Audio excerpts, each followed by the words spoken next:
মত প্রকাশের স্বাধীনতায় ১০০-র মধ্যে ১২ নম্বর পেল বাংলাদেশ। আর্টিকেল ১৯-এর বৈশ্বিক প্রতিবেদনে উঠে এসেছে এমন তথ্য।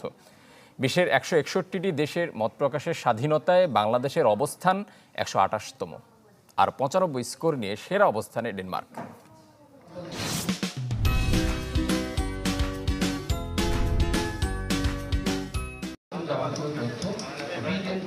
মত প্রকাশের স্বাধীনতা নিয়ে আন্তর্জাতিক সংস্থা আর্টিকেল ১৯-এর এবারের প্রতিবেদন বিশ্বজুড়ে একযোগে প্রকাশিত হলো ২১ মে। এ উপলক্ষে প্রথমবারের মতো সংস্থাটির দক্ষিণ এশিয়া শাখার এ সংবাদ সম্মেলন।